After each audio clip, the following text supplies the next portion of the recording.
Я приветствую вас, дорогие друзья, уважаемые гости и подписчики моего канала. Всем большое спасибо, что следите за новыми выпусками. Полина Реутова на связи прямо сейчас. Полина, приветствую вас.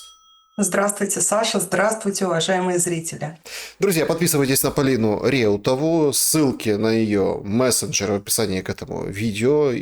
Они мессенджеры разные, они меняются, но суть остается та же. Оптимистка в штатском называется канал, да, и в одном, и в другом мессенджере. В общем, следите за новостями, как и мы, собственно, следим.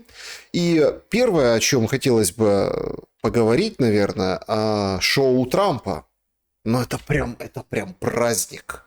Это, это признание в любви Мелании. Эти подколки Алиеву и Пашиняну. Это он купался в этом обществе. Примчался Мерц, Макрон, Мелани.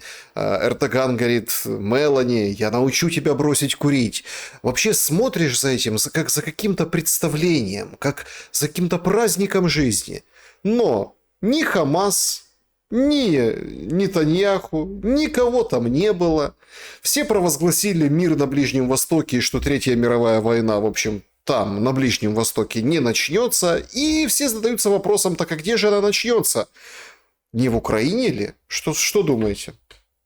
Ну, по поводу вот этого толковища, извините за жаргон, иначе я это назвать не могу, мне это напомнило немножко саммит мира, который устраивали как раз украинские товарищи со своими кураторами. Только эти пошли еще дальше. Если на саммите мира отсутствовала одна из конфликтующих сторон, вторая хотя бы присутствовала, то в настоящем случае, в случае с Ближним Востоком, ни одна из конфликтующих сторон не присутствовала. Это, конечно, интересно в данном случае. Трамп как звезда, как шоумен, как человек с колоссальным чувством собственной важности, э, не побоюсь этого слова, павлин, который распушил свои перья. Он, конечно, в восторге от такой мизансцены, он там в центре, и да, это спектакль очень яркий. Но надо же как-то компенсировать отсутствие Нобелевской премии. Подлая комиссия из Осло. Кстати, я считаю, против Норвегии нужно немедленно ввести жесточайшие санкции. Я сейчас не шучу, чтобы они поняли, что такое. Раз Как, они не как хотят мира, там, хай будет война, как как там Кость, говорится. Кость Бондаренко шутил, говорит: это же вообще так, на секундочку, на полном серьезе, родина троллей. И, в принципе, такой троллинг и получился, потому что эта победительница из Венесуэлы Трампу позвонила, говорит: это я посвящаю тебе. Трамп говорит: так и быть, я не стал у тебя отбирать эту Нобелевскую премию мира. А зачем ему одна премия Нобелевская, если и Египет, и Израиль выписали по этому случаю по своей премии?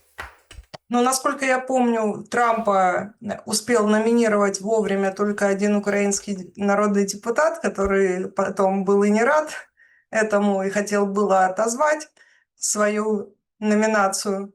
Но по процедуре это не предусмотрено. Поэтому это была бы большая победа Украины, если бы Трамп получил Нобелевскую премию. Можно было бы сказать, что он ее получил только и исключительно благодаря Украине, и процедурно это было бы правдой, что самое интересное. Но здесь я думала все-таки, что будет более смешная история, и Нобелевку дадут экстремистке и террористке Юлии Навальной, и ФБК бы стали личным врагом Трампа. И я бы очень хотела посмотреть, что случилось бы с этой организацией после такой акции. Вот это был бы действительно троллинг высшего порядка. Но, к сожалению, этого не произошло. А данная венесуэльская барышня известна только тем, что неизвестно никому, только в очень узких кругах, закончившая все правильные ельские университеты. Но, в принципе, было понятно, что та конъюнктура, которая сегодня сидит в Нобелевском комитете, в части двух, во всяком случае, направлений, это направление мира и направление литературы, это все политически ангажированная история. Это не касается науки, других направлений, где действительно фиксируется научный прогресс, где люди заслуженно получают свои премии. А касательно литературы и премии мира, ну, для американских президентов я вообще отдельно предлагала, я об этом даже писала, чтобы они с гарантией получали Нобелевскую премию, надо премию войны учредить Нобелевскую. И каждый год американский президент с высокой долей вероятности будет победителем. Ну, с Потому что хохмами, но Пентагон уже переименовали в Министерство да, войны, да, и и Хексет вообще, президент, да, ну, и министр войны. отдельно я не понимаю, вот в сегодняшней конъюнктуре должен быть номинирован на самом деле один человек, Зеленский. Потому что это человек, который каждый день 24/7 рассказывает о том, что он хочет мира, при этом все его действия категорически противоречат смыслу слова «мир». И это полностью в их сегодняшней конъюнктуре. И мне непонятно, почему его кураторы и «Квартал 95» одновременно не додумались до того, чтобы его номинировать. Он бы, безусловно, бы взял эту премию. Можно было бы неплохой пиар на этой почве устроить. Вот это, кстати, жалко тоже. Интересная была бы картина. И Трамп проигрывает Зеленскому в Нобелевском комитете. Ну, красиво же было. И с последствиями, что самое интересное.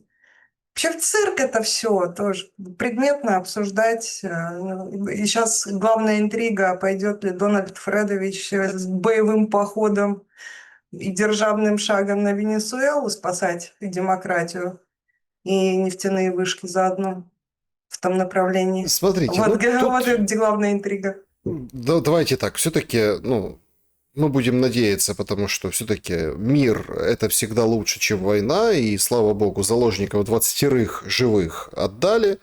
А, Опять-таки, здесь не работает вот эта линейная логика, и очень многие сейчас размышляют, а как окончание войны в Газе повлияет на окончание войны в Украине. Кто-то сравнивает там Хамас с Путиным, это Зеленский делает. По факту там Хамас сравнивают с Украиной, судя там по территориям, потому что там заключенные заложники, здесь территории. И по сути, вот правы все, правы те, кто говорят о том, что, ну простите, 2000 палестинцев, которых там схватили по израильскому правосудию, то есть им посадили в тюрьму, их отпускают, взамен 20 живых и тела, то есть получают. Это плохие условия, это не для Израиля условия. Ну, Нетаньяху говорит, победа, все закончилось. Если перебрасывать мостики параллелей окончания, вовсю там трубят, горят. Вот смотрите, Трамп закончил войну на Ближнем Востоке с Газой, и примерно так же будет пытаться закончить войну России и Украины. Насколько релевантны эти прогнозы, насколько они имеют под собой смысл. Ну, а там я, конечно, в подкрепление могу опять повторить вот эту всю историю о том, что смотрите, он же Витков, а не просто так дернул, говорит Витков, Иран потом, мы сейчас занимаемся темой России, и вообще я рассказал эту душещипательную историю, как он звонил 1000 раз Витков, а тот все сидел у Путина и сидел у Путина, и это было аж 5 часов, а то потом говорят, о чем вы так говорили? Говорит, слушайте, вообще вот так поговорили, обо все обсудили, и по нашему этому главному вопросу тоже получил массу интересной информации. Получается, Витков теперь опять переговорщик номер 1, и в том числе в украинском вопросе. Так применима ли калька газа сюда, как вы думаете? Нет, неприменимо. И Вытков или Витков, русско-еврейская фамилия на самом деле, на второй слог ударение, если читать изначально правильно, Витков. Так, господин Витков не опять главный элемент, а он всегда был главным элементом, просто он из информационного пространства на несколько времени исключился. Туда активно впустили маргинального деда Келлога, очень воинствующего, и все резко подумали, что он там опять в ролях. Но на самом деле выражение «свадебный генерал» как раз к нему наилучшим образом и подходит. Витков своих позиций не терял. Калька, касательно кальки. Нет, я так не думаю. Я вам больше скажу, у меня такое предположение есть.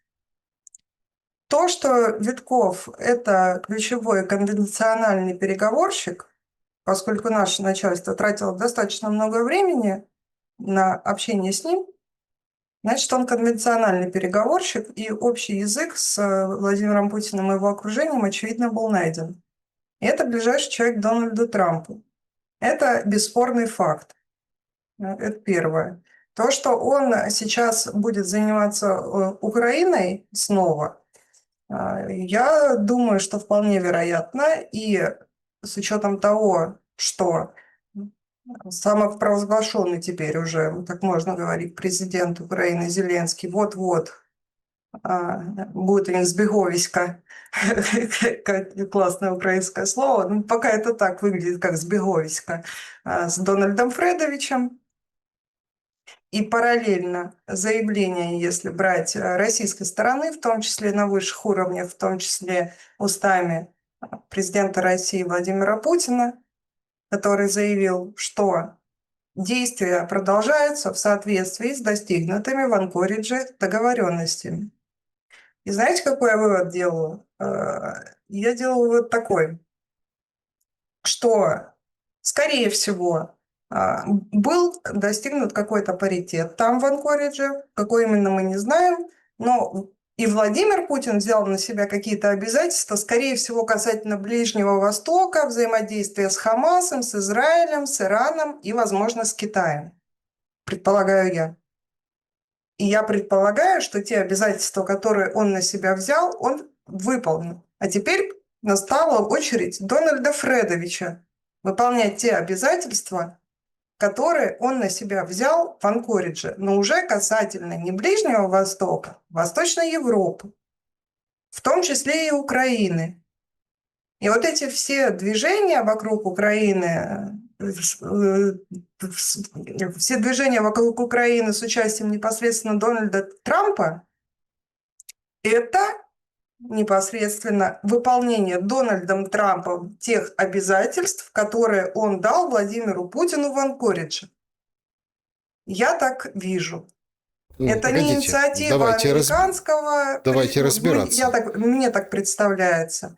Это не инициатива там, американской стороны, это не какой-то отдельный трек. А делается то, что пообещал сделать Владимиру Путину Дональд Трамп. Детали мы пока не знаем, что конкретно было обещано и в какой форме. Но для меня очевидно, что были обещаны определенные результаты. Может быть, есть какие-то детали касательно механики, как он этих результатов будет достигать.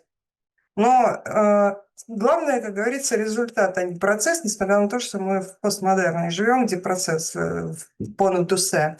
А здесь идет нацеленность на результат. И я вижу все эти пляски вокруг Украины с американской стороны, и, скорее всего, как раз так и было договорено. Вот смотри, сейчас мы решаем вопросы на Ближнем Востоке, мне нужна твоя помощь в том-то, в том-то, том-то, том-то и том-то пункте. Я думаю, потом об этом расскажут более подробно, в чем она именно подождите, заключалась. стойте. А чем помогли? А потом переключают с Хамасом, например. Вот это очень важный, кстати, первое. вопрос. С Ираном были посреднические истории. Во-вторых, с Китаем, в-третьих. Деталей мы пока не знаем, я повторюсь. Выходит Лавров и говорит, без палестинского государства не будет мира на Ближнем Востоке. Потому что противоречит вообще позиции Америки. Так Россия, здесь не идет речь о том, чтобы быть синхронно, идти с позиции в Америке. Тут скорее про механику процесса и про сам факт завершения боевых действий и каких-то уже гуманитарных историй, с тем, чтобы было уже что-то далее подписано, и, возможно, будет, так сказать, какой-то элемент перемирия длящегося или что-то такое. Но я полагаю, что была такая договоренность. Сейчас мы пытаемся разрулить на Ближнем Востоке. Вот желательно, конечно, к заседанию Нобелевского комитета подгадать. Мы там разруливаем, и все. И я то, что я тебе пообещал по Украине, я начну это делать после того, что вот мы на Ближнем Востоке, вот эти все истории Так он и сделаем, и все. делает. И по поводу того, что, значит, палестинское государство, так это вообще-то ООН решили еще в 1947 году, это во-первых. Во-вторых, Россия всю дорогу признавала палестинское государство до того, как это стало мейнстримом, и у нас в центре Москвы, недалеко от Кропоткинской, прям в центре, имеется даже посольство государства Палестина. Ой, очень красивое, кстати. Смотрите, тут очень такой Так очень что интересный тут все момент. Мы последовательно. это все видим. Сейчас Да, очень главная интрига этой недели. Вот мы в начале недели с вами пребываем, да? Главная интрига – это, как вы выразились, пляски американские вокруг Украины. Они идут очень интересно. Значит, почему-то вдруг 2 раза, 2 дня подряд, суббота и воскресенье, по 30-40 минут созванивается Трамп и Зеленский. Это нонсенс, исходя из того, что обычно как? Ага, будет звонок, повестка дня такая-то, ну, дипломаты дают сводку, и они говорят, к чему-то приходят, какие-то там планы на будущее. А тут было сказано, опять-таки, Зеленского слушать в этом отношении, понятно, себя не уважать. Он выдает на публику то, что он хочет, то, что он... Трамп, вы заметили, Трамп молчит об этих разговорах с конечно. Зеленским. Так То и есть Зеленский фактически тоже молчит, он по существу ничего не говорит, он взагалі по загалям, он просто забалтывает повестку. Он То тоже есть, ничего по сути не говорит. нет, но он говорит, что мы будем усиливать ПВО, энергетику, едем там за Патриотами, оружия будет больше. ЗАЭС говорит, я вот поднимаю вопрос, еще там какие-то вопросы. Но ему же надо что-то сказать. Поле, вот о чем они говорили, абсолютно, ну, такое непаханное. Потому что гуляют слухи о том, что он предлагает свои услуги в плане истощения Российской Федерации, например, взорвать силу Сибири. Ну, вот взять и взорвать, диверсия. Или, например, ударить как-то мощно так, чтобы, ну, в общем, и Китай был задействован, да, диверсионным образом. Или взять вот эти ракеты томагавки и там обнулить нефтянку. Некоторые говорят, что подождите, подождите. И сегодня, кстати, это тоже всплывает. Зеленский там говорит, вспоминая, да, что есть там 3 пути, как получать деньги. Это вот этот ПУРЛ 2 миллиарда от Европы, ну, страны скинулись. Это ресурсная сделка, поэтому все делают вывод, что он, возможно, атомные электростанции просто будет продавать направо и налево американским в рамках этой сделки и брать оружием или чем-то другим. Третьи говорят, что это российские активы к весне вроде 26 года, пишут аналитики, как-то они эту кубышку все-таки научатся, да, как раскурочить, и чтобы за российские деньги, в общем, с Россией воевали.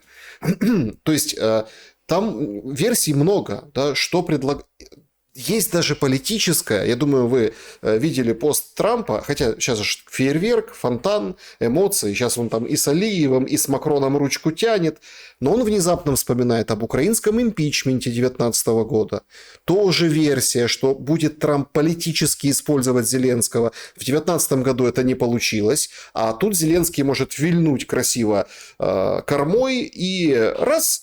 И как бы сдать деда Байдена с Хантером, с потрохами в угоду республиканцам для его внутренней политики. Короче, я пригожусь, говорит Зеленский Трампу, дай томагавки. Ну, условно.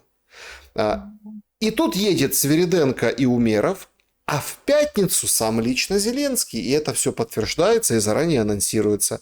И нам вот это вот все как бы бурлит. А по сути, может там о другом эти все встречи и такая активизация Трампа на украинском поле? О чем, как вы думаете? Я думаю, что о другом. Я думаю, что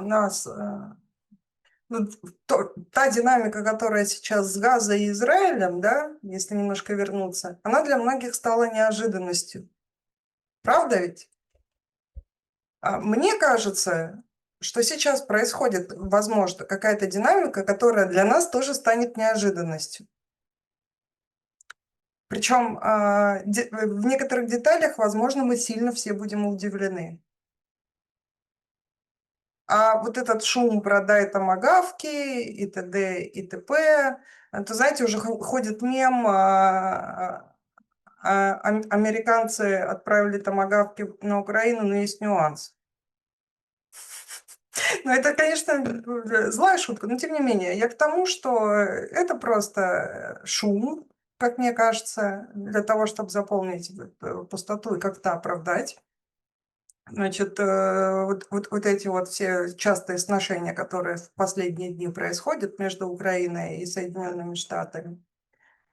Опять-таки, мне кажется, я могу ошибаться, скоро проверим, что это и к чему. Мне кажется, что это уже финализация и выставление каких-то условий, которые договорены, согласованы с Владимиром Путиным, хотя даже не так, которые, скорее всего, были поставлены Владимиру Путину, а Трамп здесь действительно какую-то посредническую услугу, апеллируя своим авторитетом, оказывает. И с тем, чтобы это не слишком уж это колесо гонотьбы, оно не закрутилось до лютой зрады и как-то перешло в стадию перемоги. Конечно, будет продаваться этот визит и вот эти общения с президентом Трампом как підтримка. Вот. Трамп нас слушает, теперь он нам верит, а не Путину и так далее. Надо же как-то обрисовать как мизансцену, ну, чтобы это выглядело для телемарафона понятным образом, привычным уже в конве той повестки, которая была последние 3 с лишним года. Мне кажется, опять-таки, обратите внимание,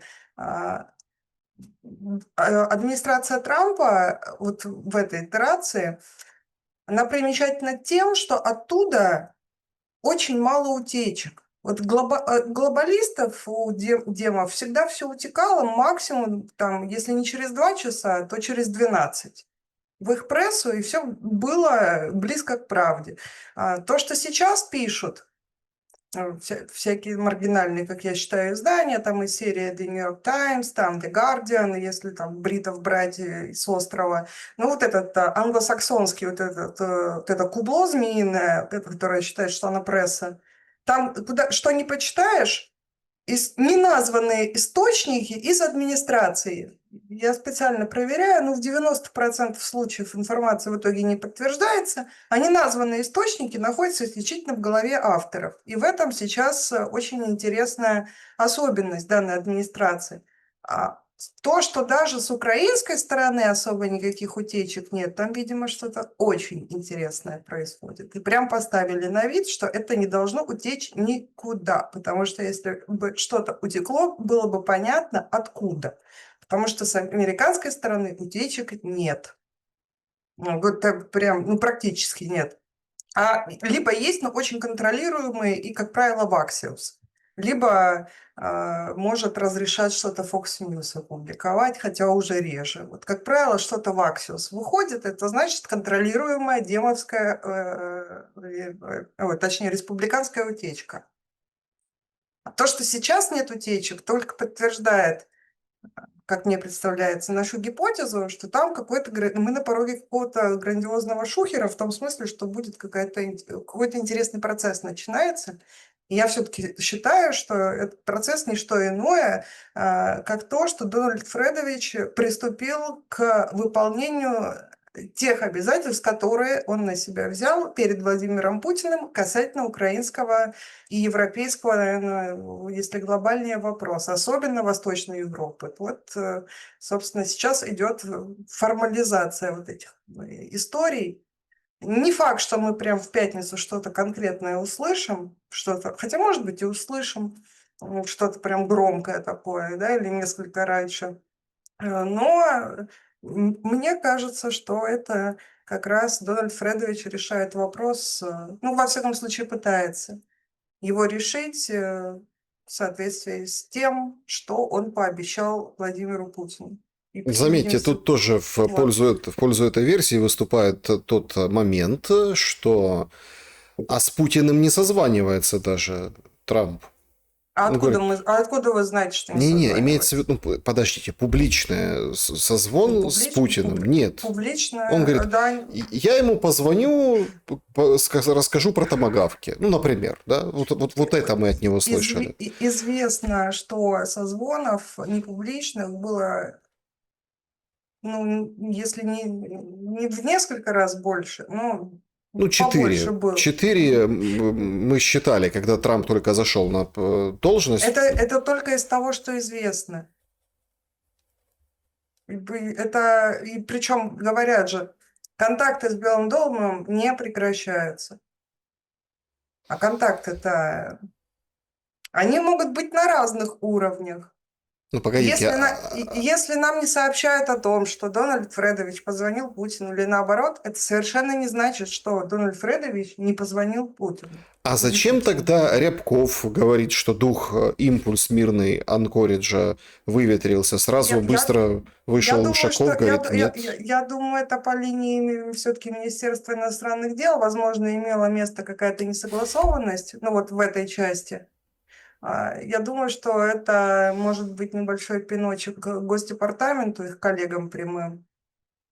Вот. Но по линии непосредственно администрации президентов, а не Министерства иностранных дел, взаимодействие не прекращается. Как я Смотрите, понимаю, и на уровне первых лиц в том числе. я понимаю, что мы, ну, как бы, если оперируем фактами, там, а не домыслами, тут действительно надо собраться с ручкой и блокнотом и ждать пятницы. Мы посмотрим. Ну, в принципе, Зеленский может провернуть точно такую же историю, да, овальный кабинет 2, устроить там шоу, или это все наоборот пройдет под звездой, сейчас нам как помогут, Россия боится томагавков, это четко говорит Зеленский, артикулирует. Я слышала. Ну и украинцам легче сразу. Ну, то есть, да, Россия боится томагавков. Ну, тогда объясните системность ударов. Вот смотрите, на этом. Гипотетически предположим, что это выход на финишную прямую. Ну или вот, допустим, марафон бежали, и вот она последняя 100-метровка. Когда ты пробежал большой марафон длиной 3-4 года, 100-метровка будет, ну, это тяжелый, как бы, все равно прямая, но это тяжелое, как бы, испытание, да, и тут кто прибежит, как прибежать первым, как не упасть перед финишем. Выносится инфраструктура, и инфраструктурная война, давайте не будем питать каких-то иллюзий, она ведется и российской стороной против украинской, и украинской против российской. То есть обоюдные удары. Не украинской, а натовской, потому что без средств наведения и разведки это было бы невозможно. Ну, Украинскими руками. Ну, смотрите, я не думаю, что нужны... Я бы так уточнила, Полина, да. я не думаю, что нужны шибко большие данные, да, разведки о страшном секрете, где находится та или иная подстанция, тем более построенная в советское время, что с одной стороны линии фронта, что с другой. Тут речь идет о другом, об инфраструктурном выносе, то есть отключении света в Украине, понятное дело, воды, газа и так далее, и так далее. Это зачем? Какие стратегические цели преследует на этом этапе российская сторона? Вот в Харьков прилетела, Харьков, там, часть города без света, сразу как переполошились, кричали, все, в больницу прилетело. Ну, слава богу, мэр Терехов вышел, говорит, хозпостройка, в общем, не это самое, ну, не паникуйте, потому что любят же подхватить какую-то новость и сказать, все, Россия бьет по больницам, по мирным и так далее. Ну, во-первых, тут могу только предполагать, Генштаб. Во-первых, наверное, хеджирование рисков, потому что работа по энергетике – это в том числе работа по логистике, наверное, в первую очередь, потому что и тепловозы сейчас активно по ним работают боевым способом. Логистика непосредственно военных грузов, как я понимаю. Это первый момент. Второй момент, наверное, есть элемент внутренней дестабилизации тоже. Потому что, конечно, агрессор агрессором, но много уже вопросов будет непосредственно к тем людям, которые сейчас властные функции осуществляют на территории Украины. Это во-вторых. Ну и демонстрация возможностей. То есть многие смеялись, говорили, и, кстати, у нас Z-сообщество очень активно критиковало и Генштаб, и президента, и так далее, лиц, принимающих решения, что, дескать, почему не выбиваем мосты, почему не выбиваем логистику, энергетику, позволяем перебрасывать оружие, производить даже какие-то производственные мощности оставляем. Вот. И, наверное, эта критика, ну и Запад на это посмотрел в какое-то время и сказал, что, ну, собственно, раз русские ничего не делают, мы можем активным образом вооружать Украину дальше для войны. Сейчас Россия, наверное, демонстрирует возможность сильно осложнить эти процессы. Впервые, начиная с 2022 года, столь массированно. Я думаю, что вот эти вот пункты ключевые. Ну и хеджирование рисков, как я сказала, это, наверное, главное в случае, если те движения, которые, как мне кажется, сейчас у нас на пороге, так сказать, если они не приведут к какому-то деятельному результату, действовать планом Б, боевым способом дальше для реализации поставленных целей. Что, Так. как эта финализация отразится лично на Зеленском? С одной стороны, публикуется очень интересное общественное мнение в Украине, общественные опросы. Понятно, что во время войны им веры, конечно, с гулькин нос, но тем не менее. То, что у Буданова там рейтинги и у Залужного больше, чем у Зеленского? Ну, имеется в виду, что во втором туре, если будет Зеленский-Буданов или Зеленский-Залужный, проигрывает Зеленский. Более того, КМИС говорит, что 45% ответивших не видят в политике после войны ни Зеленского, ни Порошенко. Ну, это специально они Зеленский и Порошенко сравнивают. Потом вышел еще там такой большой опрос о том, что Зеленский лучший в мире президент, который был из последних 5, самую высокую оценку получил от украинцев. Ну, в общем, как бы это все такая череда, да, вот этих осенних опросов, сравнивают итоги, результаты, но, тем не менее, доверие, конечно, есть, наверное, чтобы не расстраивать офис, доверяют Зеленскому много. Что его ждет? И о чем он уже знает? Тут... Я подумаю, обо всем уже знает, это мы с вами не знаем. Именно Зеленский. Почему? Потому что он точно знает, каким будет исход, несмотря на то, что сейчас, ну, как бы вещает. Очень интересно выглядят с политической точки зрения наезды на Кличко. И дело не в том, что Кличко хороший. Дело в том, что Кличко, ну, благодаря там, наверное, кто-то с ним работает все-таки, ну, а люди с ним работают, и написал, ответил очень правильно. Значит, Зеленский сам наехал, потом там записали видеообращение, тоже какое-то странное. Знаете, ладно бы это какой-нибудь... Нет, Ткаченко, который в Киеве руководит военно-гражданской администрацией города. И если бы это записал какой-нибудь там городской сумасшедший, или активист, или там соросенок, или еще кто-то с претензией, вот я иду по твоему Подольско-Воскресенскому мосту, ты столько денег на него ввалил, а вот объекты не прикрыты, вот сегодня отчет, мы тебя ждем. Вроде какое-то такое и слабое, и злое, и такое какое-то, знаете, собачье какое-то обращение получилось у ставленника Зеленского в Киеве, да и у Зеленского у самого тоже, потому что он говорит, я не буду говорить фамилию, но... И, короче, в конце концов, всем понятно, что это Кличко не защитил 2 ТЭЦ, которые там... Выходит Кличко, говорит, первое, все свои действия, все деньги, которые тратил я как мэр на защиту, я согласовывал с Генштабом, с Сырским, со всеми руководителями военными. То есть, извините, вот деньги, вот военные, что порекомендовали, то и делали. Это раз. А во-вторых, так а что, Кличко виноват, что по всей Украине разбивают подстанции и ТЭЦ? Ну, то есть, красиво ушел. То есть, наезд идет конкретный на Кличко. Плюс наезд идет конкретный на Труханова. Не знаю там, как вывернется эта история, но он пошел на опережение, записал обращение, говорит, нет у меня российского паспорта, нету, я не без паспорта. А комиссия, якобы, одни источники утверждают, нашли и лишают гражданства мэра Одессы, на секундочку. Другие говорят, что нет, пока в подвешенном состоянии, непонятно. В общем, Шухер петицию какую-то быстро состряпали, чтобы его решить. То есть Зеленский берет под контроль Киев и Одессу. Главные, самые главные, большие, населенные и мощные города. Соответственно, он это делает ну, с политической точки зрения, какой-то зная, какой будет этот финальный забег к Трампу. А вот как этого, я сейчас пошла гуглить, забыла, лысого друга Зеленского по 95-му кварталу. Как у него Ну, фамилия? кошевой. Так у него же русский паспорт есть, все нормально. Нет, даже смотрите, допустим, у мэра Одессы есть русский паспорт, вполне возможно, да? Но это явно обнаружилось сильно раньше, и сильно до начала специальной военной операции. Вот 100%, 200%. А вот вопрос, а что же только сейчас доколупались-то до него?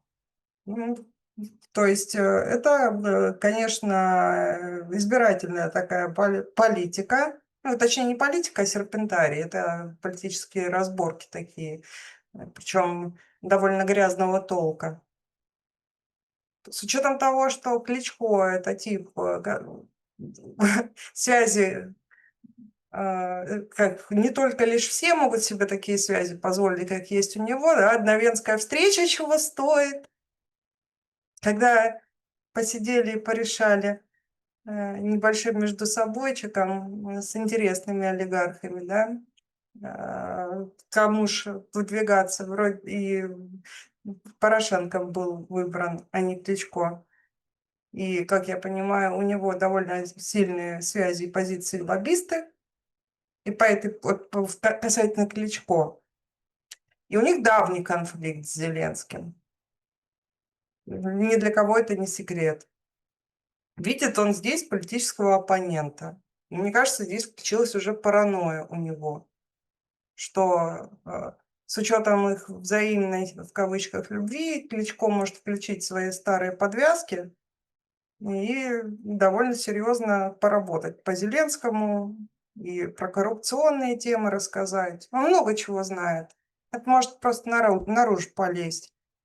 А касательно Одессы, я думаю, что там пока недостаточно антироссийская все-таки власть, несмотря на все нюансы.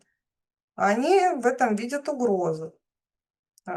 И поэтому надо, ну и плюс бизнес-разборки, там спортом непонятные истории происходят. То есть одновременно дележка казенного и одновременно тоже политическая конъюнктура.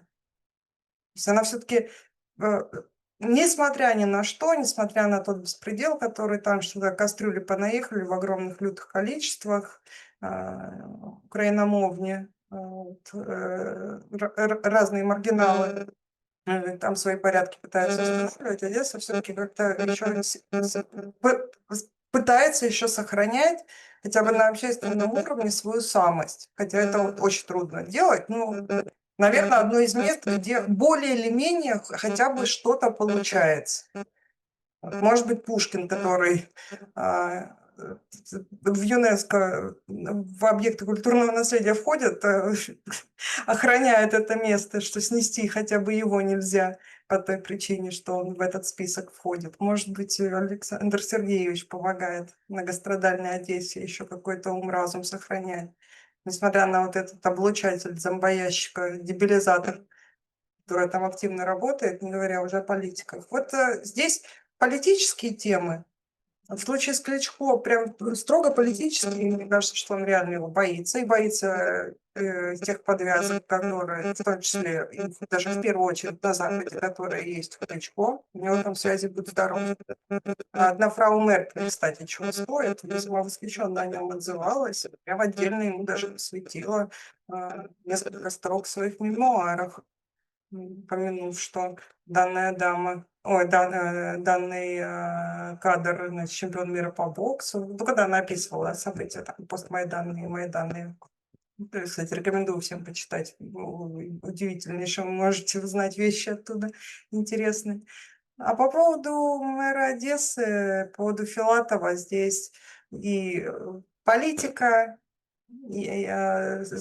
слишком, еще совсем Рагулистаном Одесса не стала, непорядок в текущей обстановке.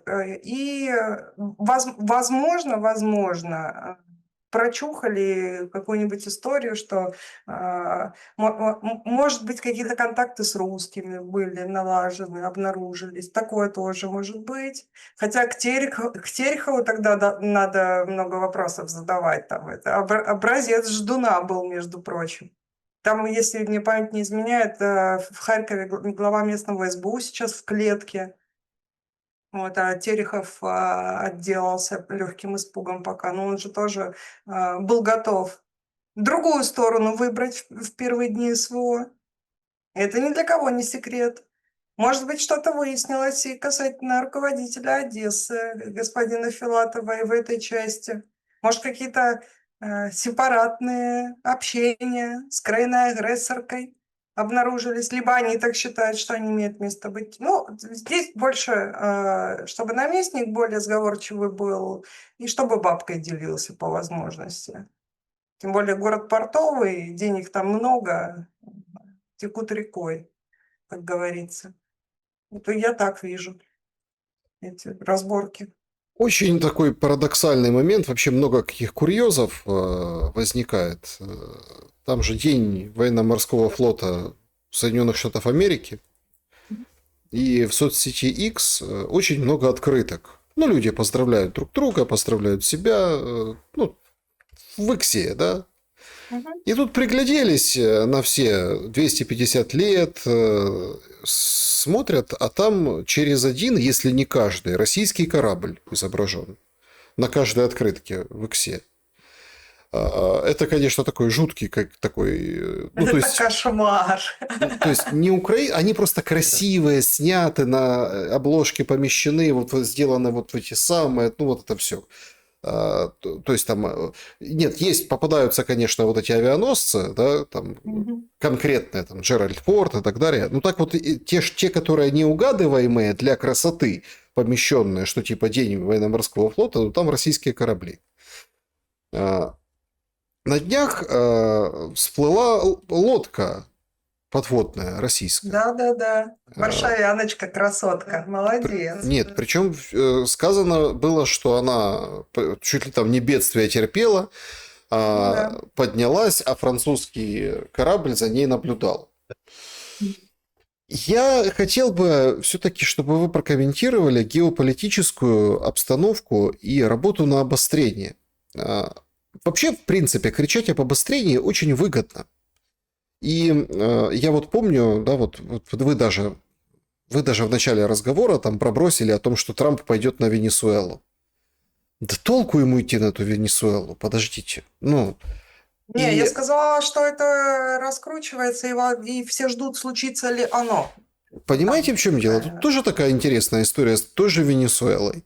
Венесуэла подписывает договор, получает оружие, военный договор, а Блумберг выходит и вообще крамолу пишет. Там же в чем смысл этой супернефти такой мощной венесуэльской? Ее надо разбавлять.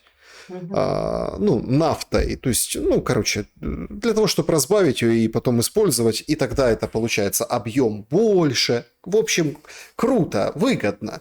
И эта нафта была, в общем, американская. А теперь она, представляете, российская. И говорит, хотели запросить объемы больше у Китая, там, у Бразилии, еще у кого-то. Нет, выгоднее получилось российскую поставлять. Получается, что там уже не только военный интерес в Венесуэле у Путина, но и вот тот самый нефтяной. И Трамп, раскручивая дальнейшую эскалацию, он вообще в невыгодном свете предстает. Ну и о Кубе я вообще молчу, потому что Мадуро примчался на Кубу, ровно тоже после контактов тоже с российской стороной. Получается очень интересный такой, как бы, что вот позиция, что лучше дружить. Ну вот, условно, Трампу и Путину, точно так же Мадуро, чтобы помочь договориться, да, там Куба, чтобы никто никому не представлял угрозе. Проще договариваться. И я так понимаю, что вот этот Анкоридж, который мы так с вами предметно обсудили, да, там пошли сливы, что 90% времени посвящали вроде как Трамп и Путин на Аляске Украине, об этом пишут. Это Путин же сам сказал, это Путин сказал прямым текстом, что мы 90% времени беседовали об Украине. Получается, что Анкоридж и Украина – это как бы тест немного и на другие территории. Пройдет ли его Венесуэла, как вам кажется? И как оцените? Вот, казалось бы, тут же санкции из ада, томагавки летят, будут всех бомбить, как говорил Зеленский. А тут мы видим очень неординарные геополитические шаги, и по цифрам выходит, что ну, чуть ли не согласованная Венесуэла и участие России там с Дональдом Фредовичем. Я не знаю, мне кажется, они согласовывали все. Шапошно, возможно, не прям в Анкоридже, но поскольку контакты регулярные продолжаются, я думаю, что продолжается согласование позиций. О чем они конкретно по Венесуэле договорились, пока сказать трудно. Но здесь, конечно, рыночек решает, потому что что-что, а выгоду мы не оставляем. Это как в Билд, в Билд вышла статья, это офф-топ маленький, про то, что 1400 компаний немецких все еще работают в России, и журналисты решили поинтересоваться, там у Хохланда, у Метро, там еще несколько, значит, а чё ж вы из краина агрессора-то не покинули? И все как на подбор, никто не говорит про выгоду, все говорят, мы за людей беспокоимся, за своих сотрудников и за граждан России, чтобы не оставить их в трудные времена. Такие вот гуманисты. То, что это гуманизм под маской большой прибыли, об этом, конечно, никто не сообщает, но тем не менее. Рыночек решает, если коротко. Да, рассказывать можно все, что угодно, а там, где выгодно, так мы действовать и будем. Но здесь за скобками Европы, там, мне кажется, уровень IQ стал строго отрицательным, с учетом того, что они со Штатами подписали, в принципе, творят в последнее время. То, что с учетом того, что Трамп, по всей видимости, это элемент какой-то понятийной договоренности, как мне кажется, обращает свой взор на свою часть глобуса в рамках концепции Монро, которая говорит о том, что Штаты контролируют свою часть полушария, да, и там гегемонят. А Россия, как преимущественно континентальная держава, и, разумеется, заинтересована, чтобы у нее по периметру особенно каких-нибудь угроз экспансионных не происходило. НАТО уже вплотную у нас на наших границах еще с 2000, прям так конкретно, 2004 года, когда страны Балтики туда присоединились. Мне кажется, элемент понятийной договоренности, что США снижает свое военное присутствие в Восточной Европе поближе к нашим границам, так или иначе, в той степени, в которой это сегодня возможно. Про страны Балтики уже мы регулярно слышим о том, что американская сторона там свое присутствие снижает. А Российская Федерация не мешает решать вопросы в странах, которые находятся неподалеку волей судьбы от Соединенных Штатов. Что там будет, посмотрим. Может быть, это какая-то, знаете, элемент гарантии безопасности, вот то, что русские подписали, россияне, да, что Россия подписала с Венесуэлой. Может быть, это как раз элемент гарантии безопасности, некоторый сдерживающий, на что пошли сознательно, что Трамп слишком уж лютовать в случае чего не будет, условно говоря. То есть некоторый гарант, сдерживающий, скажем так, в той мере, в которой это возможно. Хотя если сравнить степень участия тех же Соединенных Штатов и их сателлитов в Европе в нашем региональном российско-украинском конфликте, ну, это несопоставимые совершенно параметры. Да, если хотя бы Россия на 1/10 поставила чего-нибудь лютого, хотя бы 10-ю часть тех объемов, которые были поставлены Украине странами НАТО, я думаю, Венесуэла бы уже прекратила свое существование, там была бы сейчас только выжженная земля с ковровыми бомбардировками, там бы никто не церемонился. Но если бы была такая степень угроз. Да. Посмотрим. У меня есть еще финальный вопрос, там как бы из двух частей. Мгм. Значит, существует мнение, его высказывает Шарий, его высказывают тоже ряд других, Зачем вы это цитируете, этого оратора? тоже Ну ладно. ряд других людей о том, что, в общем, какая история? Что вот эти все томагавки, это все как бы болтовня. В Европе наклепают дешевых классных ракет в товарных количествах, которые, когда нас после паузы, возможно, после передышки какой-то, это все наклепают, привезут. Европу бомбить, понятно, тем более во время паузы, передышки никто не будет. Ракету слезали, переделали, доработали и в товарном количестве запустят, так сказать, одним махом, и чтобы вот Россия содрогнулась. Ну, то есть, потому что их будет много. 500 запустят, там 300 собьют, ну, 200 долетят, и будет какой-то такой удар, вот такой мощнейший со стороны Зеленского, и он, в общем-то, это готовит. Дальность там в этой фламинге хорошая и так далее. И она реальная, хоть и дешевая. Но тут возникает другой момент, важный. Очень важно понять, ну вот, следующий шаг. Если мы видим забег к финализации, который мы обсуждали сегодня, и это действительно будет какая-то передышка, пауза, да, а потом будет какой-то срыв вот такой масштабный, грандиозный, чтобы все прям то тут же как бы два варианта. Да. Не томагавки, поэтому ядеркой бить не надо. А законодательное поле, ну, во-первых, там начинается, какие у нас новости, да, России идут сейчас в мир, что немножко меньше стали платить за подписание контракта в ряде областей.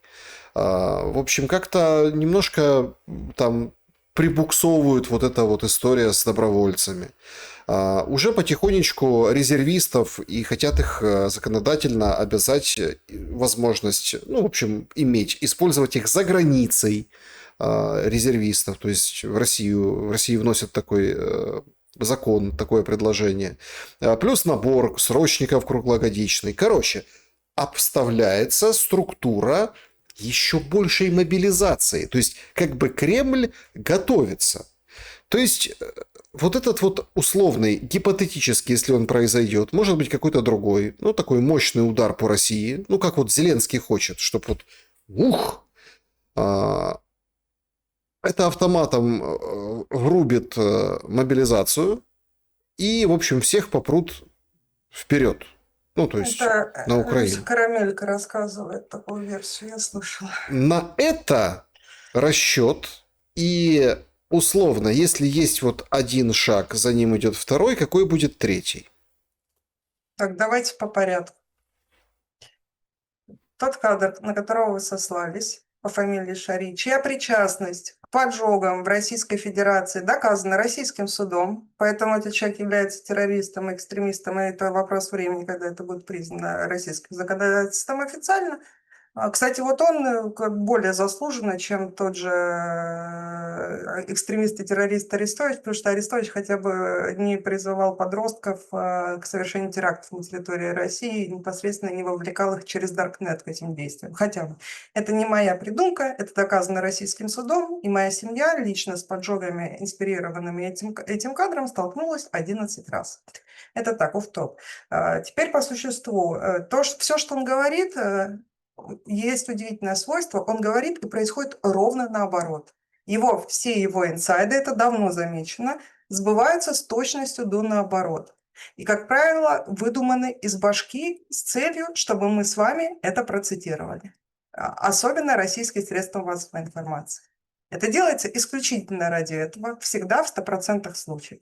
А в 99% случаев эти инсайды не имеют никакого отношения к реальности, ровно в той же степени, в которой не имеют отношения к реальности неназванные источники из Белого дома, которые пишет глобалистская пресса сегодня. Это то же самое. Это делается исключительно для того, чтобы поднять себе цитируемость. Поэтому всерьез это анализировать еще более ошибочно, все, что он говорит, чем анализировать то, что пишет Трамп в Твиттер. Еще более ошибочно. Но, Ну, смотрите, допустим, давайте так, смотрите, даже если то, это и что так, даже постойте, если, допустим, по франшизе, то, что это да. говорит какой-то человек, А кроме него а, кто-нибудь еще об этом сказал? послушайте, ну что, а что нет сообщения о том, что Украина готовит им там корпорация Firepoint, Миндичи, вот эти Нет, эти все. сообщения, Ну, то конечно, есть, все есть. а Но что, только что это подождите, меняет? а что, не снимает фильм муж премьер-министра Дании про Зеленского? А что там, просто так вот эти все мощности в Британии и в Европе? Это же Да, не для конечно, Европы. конечно, не Это, просто так. Они, естественно, они рассчитывают на дальнейшее продолжение конфликта по нескольким причинам, главной из которых, как я считаю, это хеджирование того риска, что в следующей большой континентальной войне, которая вполне себе может произойти, потому что глобалисты ее слишком очень сильно хотят, украинская армия будет не на их стороне воевать, скажем так. И этого они больше всего не хотят и оттягивают этот момент, ну, в этом возможном конфликте. Мы об этом говорили с вами в прошлой передаче. Я все-таки склонна считать, что это одна из главных причин, почему они заинтересованы в продолжении этого конфликта, чтобы оттянуть тот момент, когда наши народы объединятся, в том числе и военным способом. Касательно, значит, ну, ситуация, да, стратегия. ситуации, здесь просто, мне кажется, должно отделять все-таки непосредственно американское вооружение, которое, там, средства наведения, в том числе обеспечивающие САД Пентагоном, да, Министерством войны теперь обеспечивающиеся, и те средства, которые обеспечиваются силами остальных товарищей Зеленского, которые сидят во Франции и на острове. Вот это следует отделять. То есть, если у них есть, а у них, скорее всего, есть сепаратные мощности, которые позволяют, в том числе путем разведданных и иными способами, там, техническими, осуществлять наведение дальнобойных средств поражения, они это будут делать, скорее всего. Ну, вот, собственно, потому что они заинтересованы в продолжении войны. Здесь же у нас какая конъюнктура получается? Пока что так выглядит, во всяком случае. Соединенные Штаты из этой конфигурации выходят, сепарируются от нее и спихивают этот уже очень крайне токсичный актив в виде бывшей Украины на европейцев. А европейцы поняли, что они в итоге сделали вместе с глобалистами. Вместо того, кстати, я здесь с террористом, экстремистом Арестовичем согласна, что им было бы выгоднее, если бы война закончилась в 2022 году. Я тоже, по-моему, он такой пассаж выдал, я точно уже не помню, кто-то у вас в эфире, согласна. Санкции бы все остались, на России давление бы продолжилось и так далее. А сейчас Россия мощностей набрала, воевать научилась. Колоссальный боевой опыт, ВПК шарашит на всю силу, а, как известно, война – это самый лучший двигатель прогресса, ну так или иначе. Там, разработки, которые вынужденно быстро нарабатываются, они потом в мирных целях используются. Чаще всего так и происходит. Через войну какие-то новые открытия научные и так далее. Ну и там не только про ВПК. Украина освоила целую кучу технологий, тоже серьезная армия с лютым боевым опытом. И просто они немножко, не только Хантингтон, а, наверное, другие книжки тоже читали и понимают, что в нашем случае у нас территориальные раздробленности периодически происходят, но они всегда одинаково заканчиваются, с учетом того, что время побежало несколько быстрее, там не будет такого промежутка, как было 1228 до 1480. Новое стояние на реке Угре мы ждать не будем. Все немножко побыстрее произойдет. Они понимают, к чему это придет, То есть они взяли и вынудили набрать лютый боевой опыт и развиться военным и техническим образом две армии, которые, ну, по идее, будут друг с другом сначала воевать. Ну, они бы так хотели, чтобы так было всегда, но так не будет. И они теперь, по идее, на самом деле, европейцам бы логичнее, с учетом того, что они поняли, что России стратегическое поражение нанести не удалось руками Украины, им наоборот надо сейчас делать все, чтобы украинская армия была как можно более слабой. Им стратегически невыгодно ее усилять, потому что это же махина, она же пойдет с высокой долей вероятности дальше на них, присоединившись к другой лютой махине в виде русских. Им, по идее, сейчас наоборот надо делать все, чтобы это быстрее заканчивать. Ну, были бы у них мозги, они бы доперли до этой простой истины, что им как раз выгодно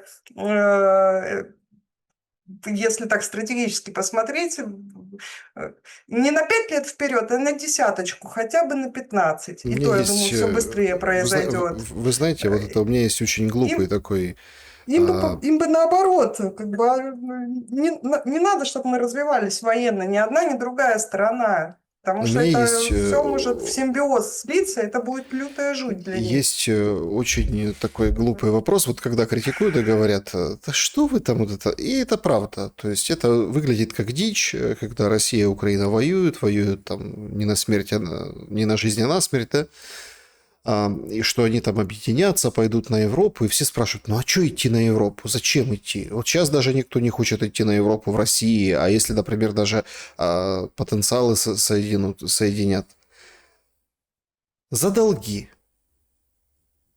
Да, и в том числе. Нет, то, что мы будем за долги, в за, совместный счет будем за, предъявлять в любом случае, за 100%. землю, за ну, активы, которые выведены.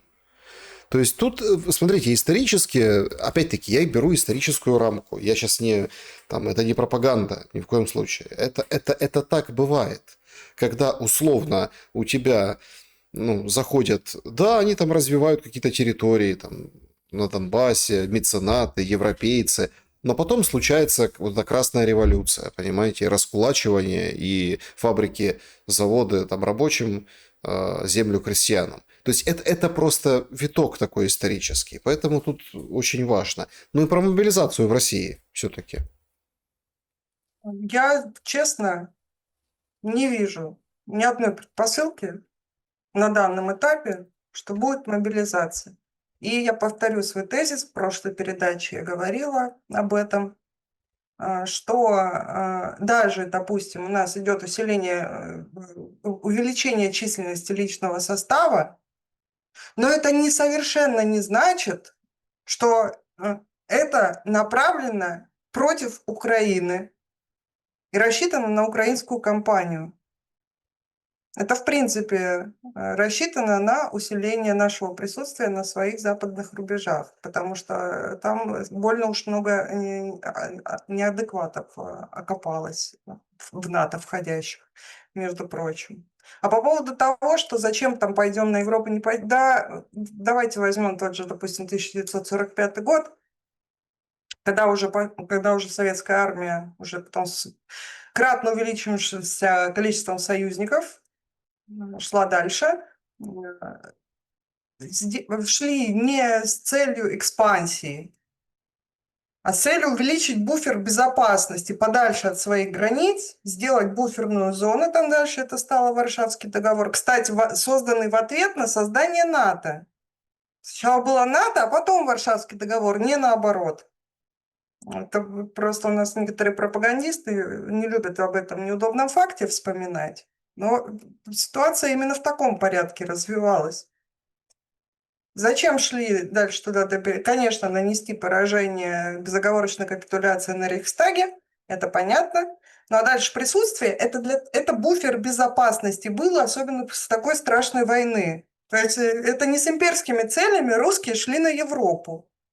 Для того, чтобы подальше угрозу от себя отодвинуть. И в этот раз я не сторонник решения вопросов таким способом. Я не хочу, чтобы люди умирали. Я вот в принципе за то, чтобы вопросы решались дипломатическим путем, но, к сожалению, как мы видим, далеко не все вопросы могут быть решены дипломатическим путем. И то, что, я думаю, что, возможно, тоже был такой элемент разговора с американскими, как уже теперь говорят, опять партнерами. Раньше были так называемые партнеры и бывшие партнеры, теперь опять партнеры. А в исполнении Лукашенко так вообще друзья американские. Возможно, было сказано, смотри, вот у нас на границах вот агрессивные ошметки бывшего Советского Союза, еще там другие маргиналы всякие разные. Они как обезьяны с гранатой, они угрожают нашей безопасности и союзному государству, между прочим, с учетом того, что там у нас Калининград, единственная связь с Калининградской губернией, возможная по суше, это Сувалский коридор, ну, как известно. Это понятно, что это точка напряженности, а так у нас только через Балтийское море, в котором регулярные проблемы, там не сегодня-завтра захотят блокаду исполнят, и у нас целый регион, наш эксклав, ну, реально в опасном положении, конечно, мы этим вопросом будем заниматься. Было сказано, возможно, что либо делай так, чтобы от твоих, в кавычках, партнеров, на самом деле сателлитов, не исходило опасности нам, нашим границам, либо мы будем другим способом решать эти вопросы. И Да, как неоднократно решали, и, кстати, возможно, поэтому Трамп неоднократно и вспоминал, что, смотрите, русские-то и Гитлера победили, и Наполеона победили. Возможно, Владимир Владимирович мотивационные беседы проводил в том числе со ссылками на исторические события. Потому ну, что мы, это он, конечно, судя по это интервью он, Такеру Карлсону, это он любит. да. Полина Реутова была моей собеседницей сегодня. Спасибо за время и мысли. Спасибо, друзья, ставьте лайк. Да, подписывайтесь, пожалуйста, также и напишите хороший, добрый комментарий. Берегите себя и друг друга. Всем добра и света. Увидимся.